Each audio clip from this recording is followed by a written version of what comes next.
देखो भाई, मैं आपको एग्जैक्ट रीजन दे रहा हूं। हम इतने लंबे टाइम से लास्ट सीजन और ये सीजन भी भाई, हम इतने लंबे टाइम से बारसा से क्यों हार रहे हैं, हम एटलेटिको मैड्रिड से क्यों हार रहे हैं, मैं आपको एग्जैक्ट रीजन दे रहा हूं भाई। It's not about tactics, it's not about La Liga, sorry, it's not about lineup, it's not about Bellingham को खिला दिया over Franco Mastantuono, it's not about Carlo Ancelotti, it's not about Xabi Alonso. मैं आपको exact reason दे रहा हूं और ये fact है। ये मेरे ख्याल से सबसे बड़ा रीजन है, ये सबसे बड़ा रीजन है। हमें बारसा कैसे बच्चों की तरह बार बार खड़ा करके पेल रहे हैं, बार बार फाड़ के जा रहे हैं हमें।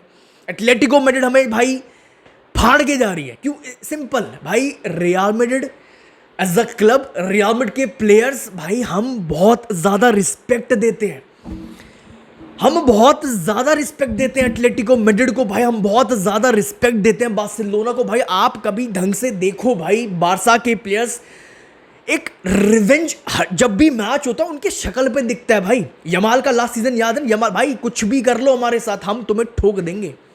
तुम 1 गोल ठोको, तुम 2 ठोको, तुम 3 ठोको, हम तुम्हें 5 गोल ठोके खत्म कर देंगे। उनके अंदर एक रिवेंज दिखता है भाई, तुम्हें तो हम पेलेंगे, आओ सामने आओ, तुम्हें तो पेले देंगे। ये उनके अंदर दिखती है चीज, ये हमारे अंदर नहीं दिखती। हम रिस्पेक्ट देते हैं। और सेम और एटलेटिको मैड्रिड के साथ क्या होता है, हम रिस्पेक्ट देते हैं, वो क्या करते हैं, उनके अंदर एक प्योर हेट्रेड, एक प्योर हेट के साथ खेलते। बार्सिलोना एक रिवेंज के साथ खेलती, ये लोग खेलते हैं हेट के साथ। इनके अंदर चीजें भाई दिखता है। It's not about tactics, it's not भाई, टैक्टिक्स सब कुछ नहीं है। एक साइकोलॉजिकल पार्ट बहुत बड़ा पार्ट होता है, मेंटालिटी बहुत बड़ा पार्ट होती है।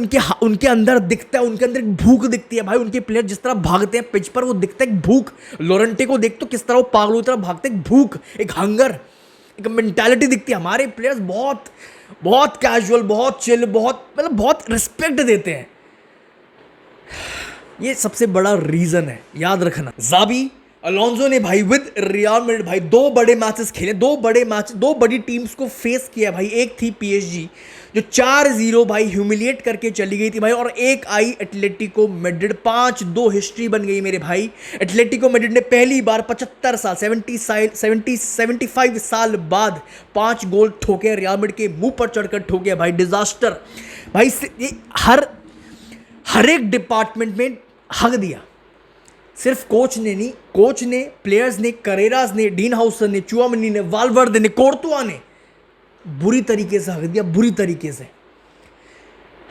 जिस टैक्टिक्स ने भाई ज़ाबी अलोंसो को 7 मैचेस में से 7 मैचेस जितवाए थे भाई, वो टैक्टिक्स, वो गेम, वो स्ट्रक्चर दिखा ही नहीं भाई। प्रेसिंग तो भाई रियल मैड्रिड ऐसे हमें आती ही नहीं है, प्रेसिंग तो हम कर ही नहीं रहे थे। प्रेसिंग हम ट्राई करने की कोशिश भी नहीं कर रहे थे भाई। वो मैन टू मैन प्रेसिंग, वो मैन टू मैन मार्किंग भाई, वो अपनी शेप आर स्ट्रक्चर वॉज टेरिबल भाई। स्पेसिस दिख रही थी, गैप्स भाई बुरी तरीके से खुले पड़े थे भाई। इजीली वो हमें एक्सप्लॉइट कर रहे थे भाई। डिफेंडिंग की तो भाई बात ही मत करना भाई। एक क्रॉस आ रहा था, 1 गोल पड़ रहा था, हद हो गई। एक क्रॉस आ रहा था, 1 गोल पड़ रहा था। एक शायद 3 स्टार्टिंग के 3 गोल यही हुआ है। एक क्रॉस आया, 1 गोल। मुझे समझ नहीं आया, हमारे पास रियल मैड्रिड की पूरी स्क्वाड में जो 2 सबसे लंबे सेंटर बैक्स हैं, उनको ऐसे ट्रीट किया जा रहा था। क्या रहा था भाई? बुरी तरीके से बच्चों की तरह पेला। एक 9th पोजीशन, एक डिफेंसिव माइंडसेट एटलेटिको मैड्रिड है, जिनका फॉर्म नहीं लगा हुआ था, जिनका अभी तो बहुत कुछ, अभी तो बारसा आनी है, अभी तो लिवरपूल आनी है, अभी तो सिटी आनी है, अभी तो बहुत कुछ आने मेरे भाई। बहुत कुछ दिखा गया ये मैच रियल मैड्रिड के बारे में। देखो भाई, प्रॉब्लम्स बहुत सारी थी। ज़ाबी अलोंसो की बात करते हैं भाई, को बहुत सारी प्रॉब्लम एड्रेस करनी है, बहुत चीज़ें, बहुत वी नीड टू इम्प्रूव भाई, अ लॉट ऑफ थिंग्स। एक आध चीज़ नहीं, बहुत भाई। ज़ाबी अलोंसो की जो सब्सटीट्यूशंस थे भाई, वो तो समझ ही नहीं आया, पूरी गेम को ख़त्म कर गए थे। जब रियल मैड्रिड 4-2 से हार रही थी, हमें 2 प्लेयर्स की सबसे ज़्यादा ज़रूरत थी इस मैच में। एक था गोंजालो गार्सिया भाई, कुछ चीज़ काम नहीं कर रही, हम क्रिएट नहीं कर पा रहे, हम खोल नहीं पा रहे। 6-7 शॉट, कितने 6 शॉट मारे, 2 ऑन टारगेट थे पूरे मैच में।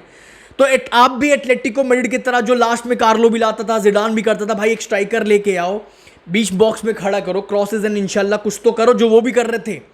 हमें एक स्ट्राइकर की जरूरत थी जो उनके सेंटर बैक्स को डिस्ट्रैक्ट करके रखे, फिर एम्बाप्पे कुछ कर सके। हम 4-2 से मैच हार रहे हैं। हमारा जो स्ट्राइकर आ रहा है वो 89th मिनट पे आ रहा है।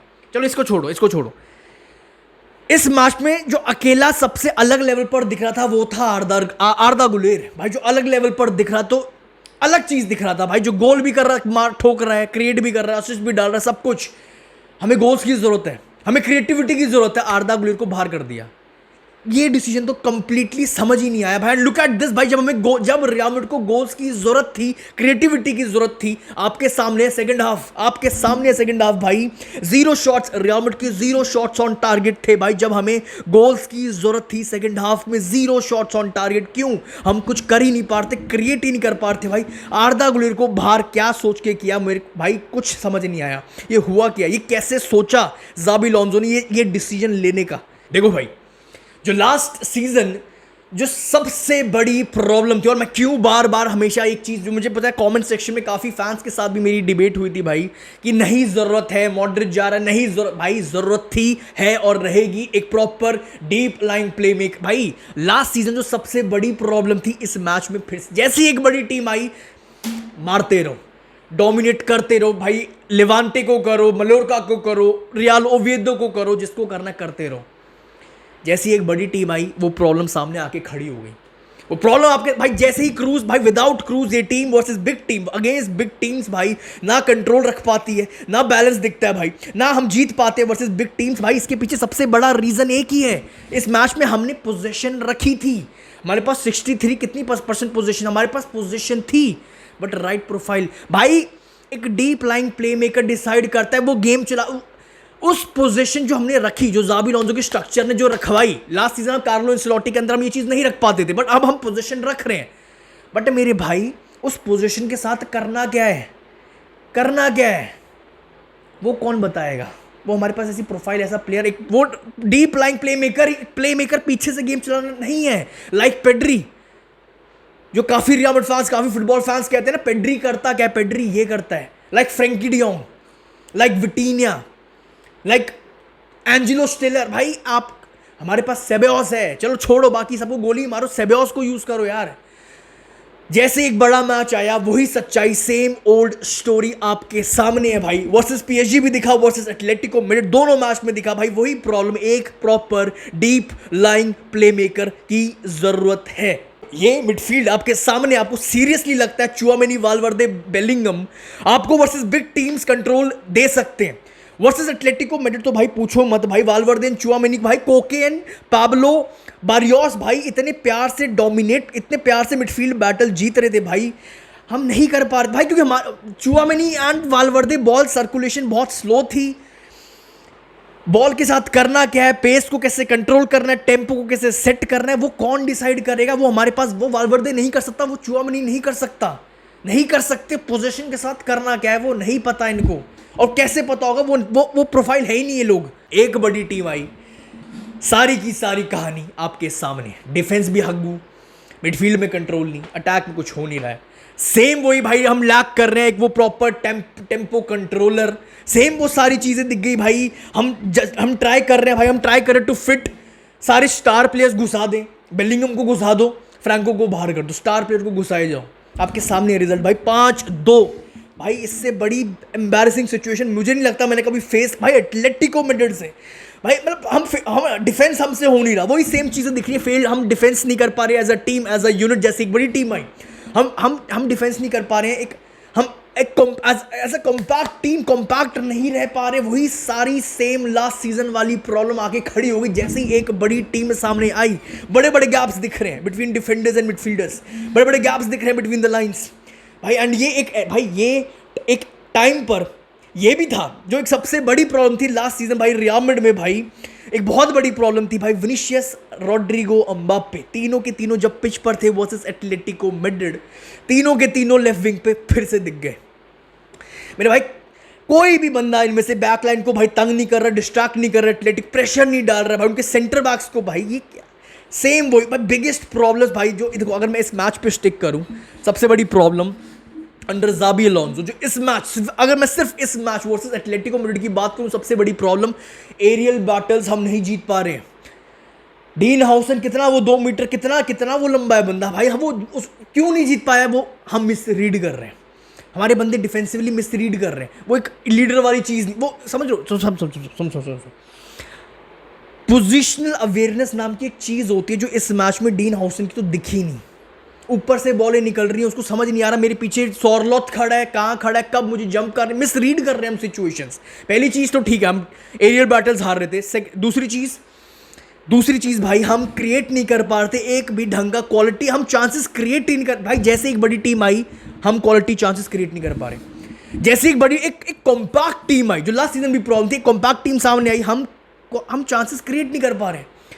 एंड भाई थर्ड चीज, हम डील नहीं कर पा रहे थे विद क्रॉसेस। ये सारी चीजें लास्ट ईयर भी दिक्कत थी जो इस मैच में दिखा। क्रॉसेस की बात करूं भाई, देखो पहले तो यार इनफ प्रेशर भाई, सबसे बड़ा रीजन क्यों मैं आपको, आपके पीछे भी मैंने आपको बोला था, एक क्रॉस आ रहा है एक गोल पड़ रहा है, एक क्रॉस आ रहा है एक गोल पड़ रहा है, ये कैसे हो रहा है? वो इतने प्यार से पिक कैसे कर रहे हैं अपनी मन मर्जी से, बिल्कुल इंच परफेक्ट कैसे सर पे बॉल डाल रहे हैं भाई, कैसे भाई? क्योंकि हम इनफ इंटेंसिटी नहीं डाल पा रहे थे।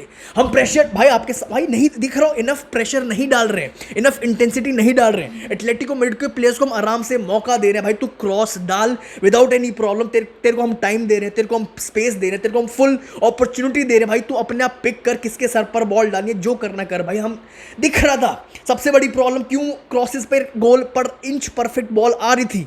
एंड सेकंड चीज भाई, रियल मैड्रिड के जो डिफेंडर्स थे भाई बहुत ही गंदी मिसरीडिंग कर रहे थे भाई, ऐसा लग रहा था इनको समझ नहीं आ रहा भाई, इनको समझ नहीं आ रहा भाई, खासकर मतलब कब जंप करना है, कब कौन सा प्लेयर कहां पर है भाई। Positional awareness, miss reading, jump बहुत बेकार भाई, क्या भाई, बहुत ही वाहियात था भाई, हमारा डिफेंस बहुत ही वाहियात है। एक लीडर की बहुत ज़रा ज़रूरत दिख रही है, एक लीडर समझ लो, रामोस, जो जब क्रॉसिंग की बात होती है, वेंडाइक जो भाई वो बॉक्स को ऑर्गेनाइज करते हैं, बोल के खिलाते, तेरे पीछे प्लेयर तू उधर करते हैं, कम्युनिकेट भाई। 20 साल का डीन हाउसन, मिलिटाओ, वो एक लीडर, हम वो लीडर वाली पर्सनालिटी जो कमांड करता है बॉक्स को, कमांड वो मिस कर रहे हैं, वो अभी इनके अंदर नहीं दिख रही है। बच्चों वाली मिस्टेक्स थी, बच्चों वाली। देखो भाई आपको ये सुन के कैसा लगेगा भाई मुझे नहीं पता, बट ये सच्चाई है। जैसी बड़ी टीम आई, ये मिडफील्ड नहीं है मेरे भाई। बेलिंगम, चुआमेनी, कामाविंगा पे अभी मैं नहीं बोलूंगा भाई, उतना देखा ही नहीं, ना लास्ट सीजन ना इस सीजन अभी तक।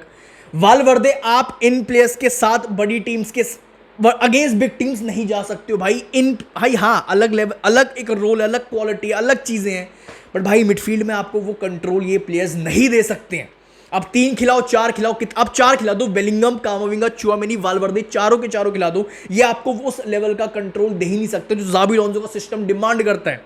ये प्लेयर्स उतने कंफर्टेबल है ही नहीं बॉल पर। इनके फर्स्ट टचेस का भी देखो, आप कभी पेड्री को देखो, उनके टचेस देखते हो, अलग फुटबॉल दिखती है। विटिनिया के टचेस अलग लेवल दिखता है, अलग चीज़ें दिखती है, वो कंट्रोल करते हैं, उनको पता है कब क्या करना है, कब कैसे गेम खोलनी है, कब कैसे टेम्पो को कंट्रोल करना है भाई। एक अलग लेवल का फुटबॉल दिखता है। एक भाई बहुत बड़ा रीज़न है रियल मैड्रिड बिग मैचेस में रिसेंटली बहुत ज़्यादा स्ट्रगल कर रही है वर्सेस बिग टीम्स।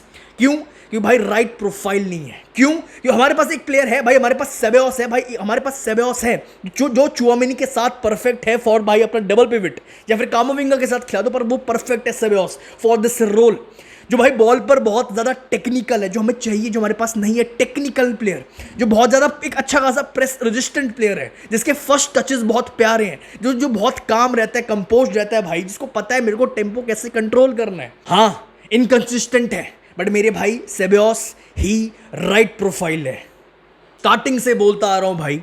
बट काफ़ी रियल मैड्रिड फैंस एग्री नहीं करते हैं भाई, पता नहीं, आप मुझे बताना कमेंट सेक्शन में आपके क्या थॉट्स है भाई। आज रियल मैड्रिड को भाई एक world class deep lying playmaker की सबसे ज़्यादा ज़रूरत थी last season, and this season भी है सेम ओल्ड स्टोरी भाई। बॉल ही नहीं रख पाते, टेम्पो को हम पकड़ ही नहीं पाते, टेम्पो को कंट्रोल ही नहीं कर पाते भाई। सामने वाली टीम आती है, अपनी पेस पर गेम चलाती है, जो आज वर्सेस एटलेटिको मैड्रिड भी दिखा। 4-2 किया, पीछे हो गए, 4-2, तब तक वो फुल अपनी पेस पर गेम खेल रहे थे, वो फिजिकल, वो भाग रहे हैं पागलों की तरह, सब कुछ दिख रहा है। जैसे ही 4-2 हुआ, लीड ली, बढ़िया लीड ली, पीछे बैठ गए। अब तुम टेम्पो, अब जो करना कंट्रोल भाई, बॉल के रख लो। हमारे पास बॉल थी 63% पोजेशन, पर उस बॉल के साथ किया गया कुछ नहीं। देखो भाई सब तो एम्बाप्पे से लेके पीछे तक सब वाहियात, बट एक अगर मुझे पॉजिटिव निकालना है, क्योंकि एक निकालना पड़ेगा, वो है आर्दा गुलेर। इस मैच में, इस ह्यूमिलिएशन में भाई एक पॉजिटिव आर्दा गुलेर भाई, जो काफ़ी फैंस, एक चीज़ जो भाई काफ़ी चीज लंबे टाइम से चलती आ रही थी, आर्दा गुलेर भाई जब भी एक बड़ी टीम आती है खुद को एक फ्लॉप दिखता है, गायब हो जाता है, बट इस मैच में वो भी उनके घर पर जाकर दिखाया। रियल मैड्रिड में अगर सबसे पहले किसी का नाम आएगा ना, जब कोई बड़ी टीम आएगी, वो आर्दा गुलेर का आना चाहिए। आर्दा गुलेर भाई, आप वर्सेस एटलेटिको मैड्रिड भाई, पूरी टीम बेकार थी, बट अकेला आर्दा गुलेर बहुत ही ज्यादा ब्राइट दिख रहा था, असिस्ट डाल रहा था, क्रिएट कर रहा था, चांसेस पे चांसेस क्रिएट कर रहा था भाई, गोल्स ठोक रहा था भाई, क्रिएटिविटी भी दे रहा था यार। But without आर्दा Guler real Madrid भाई बहुत ज्यादा हेल्पलेस दिख रही थी भाई, कुछ लिटरली जीरो भाई, जीरो शॉट्स ऑन टारगेट भाई, हम कुछ क्रिएट ही नहीं कर पा रहे थे भाई। एक चीज तो क्लियर है भाई, छोटी टीम हो, बड़ी टीम हो, बड़ा मैच हो, छोटा मैच हो, सबसे पहला नाम आर्दा गुलेर का आना चाहिए इस टीम में। That's all for this video भाई। अपने थॉट्स कमेंट सेक्शन में, इतनी एम्बैरेसिंग सिचुएशन, इतना एम्बैरेसिंग रिजल्ट भाई साहब, अपने थॉट्स कमेंट सेक्शन में। Real Madrid fans, I hope आपने वीडियो को ऑलरेडी लाइक, चैनल को ऑलरेडी सब्सक्राइब कर दिया होगा। अपने थॉट्स जरूर लिख के जाना कमेंट सेक्शन में, जरूर। हर एक रियल मैड्रिड फैन भाई, क्या कहां गलती हो गई, क्या ऐसा गलत कर दिया जाबी अलोंसो ने या फिर रियल मैड्रिड के प्लेयर्स ने, जो हम 5 गोल खा के बैठ गए। 75 साल पता नहीं कितना का वो रिकॉर्ड टूट गया भाई, हम 5 गोल खा गए एटलेटिको मैड्रिड से मेरे भाई। इससे वाहियात सिचुएशन कुछ नहीं है, खत्म करो।